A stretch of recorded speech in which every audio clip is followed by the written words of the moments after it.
All right, over the weekend we had a little bit of a drop here, a hero's journey trailer for Total War 3 Kingdoms.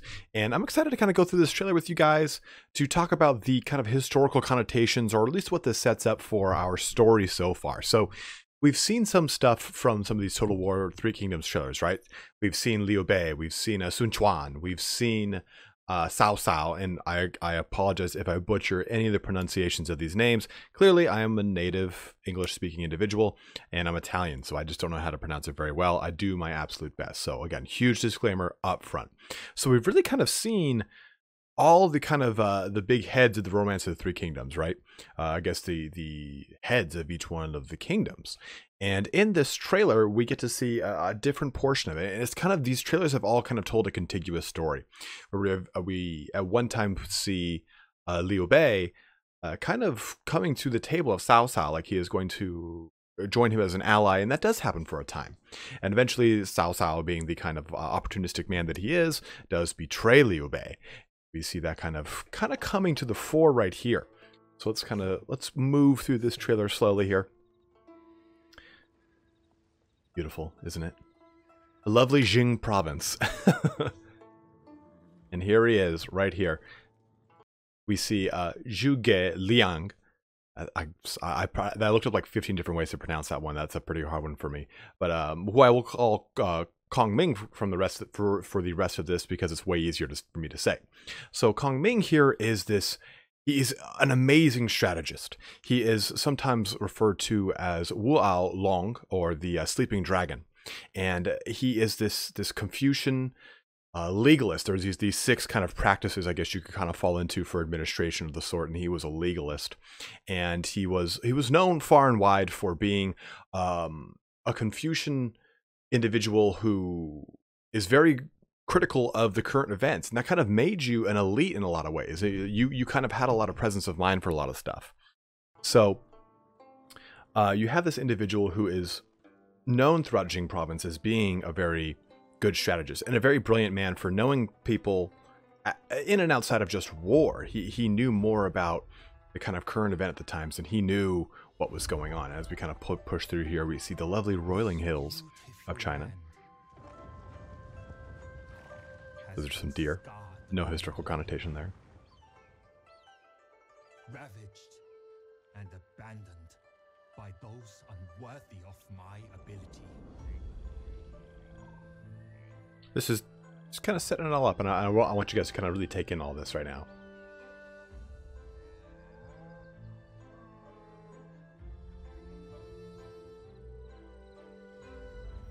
The people should be protected. And a lot of these statements will come in when we talk a little bit. Not for greed. Panda bears. Can't love anything more than panda bears. Peace.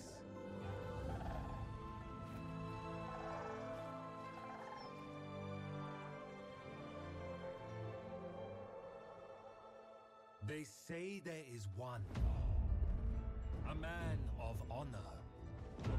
So we see right here, right? We see Guan Yu, Zhang Fei, we see Liu Bei. And this is important because this is hot off the loss that Liu Bei suffered at the Battle of Guandu against Yuan Shu, or I'm sorry, Yuan Shuao. There's a difference because there's quite the difference.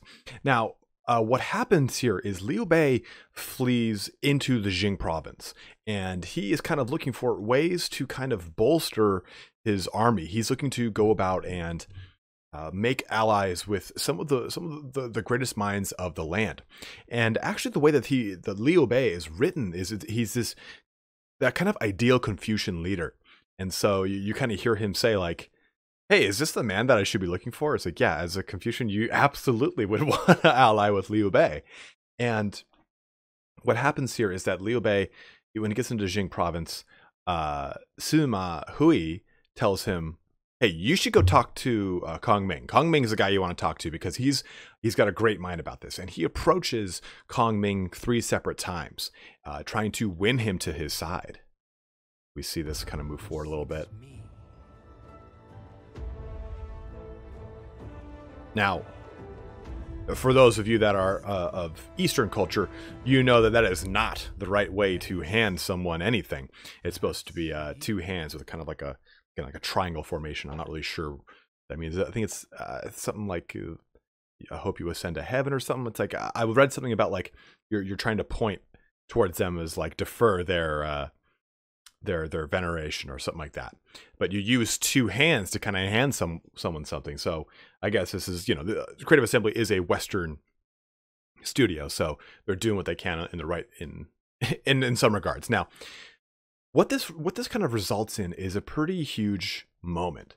We have Kong Ming, who kind of proposes a lot to Liu Bei. He is this brilliant strategist, and as a result, you get stuff like the Longzhong Plan. And the Longzhong Plan is what really helps set up the Shu state, the Shu Han Empire, as it eventually becomes. And Kong Ming he's the mastermind behind. He travels south down to Sun Quan to help him, or I'm sorry, to tell Sun Quan that, hey, you know, you should ally with Liu Bei if you're only going to be fighting against Cao Cao anyway. So that's why we see in stuff like the Battle of Red Cliffs, where they do come, or I'm sorry, Sun Quan comes to actually help out the beleaguered Liu Bei. And we see how he orchestrates so much under Liu Bei. And Kong Ming becomes a very huge portion of Liu Bei's life. You know, they become very, very, very close friends. And actually to the want of, let's see here, a little bit further back, these two don't like that. They're like, whoa. We're your brothers. We all swore an oath in the peach tree garden. This isn't going to happen. So they actually they're not huge fans of Kong Ming to begin with. So what happens here is really what allows Liu Bei to become a very strong personality in these three kingdoms. Sun Quan has a lot of power. He's got the majority of southern China, and when you take a look at Cao Cao, he has the majority of northern China. And the Longzhong Plan is what enables really Liu Bei to carve out an empire amongst all this. He takes Jing and Yi provinces and really creates the empire that is needed that he can rule. Without this kind of this plan, Liu Bei would have, I think, kind of fallen into a little bit of obscurity. And we'll see this kind of, you know, probably progress through these trailers as they become closer and closer to launch, and how Total War 3 Kingdoms is going to interpret this relationship, right? We don't get a lot of really cool gameplay reveals from this, but we get a really cool sense of how they're going to make these characters kind of work alongside each other. Will Kong Ming have his own army as a warlord? It's kind of hard to say. I think he's going to be more of a character that would work alongside Liu Bei, especially because Kong Ming, he does work with Liu Bei in really, I guess you could say, the first real portion of his official career, if you want to say that.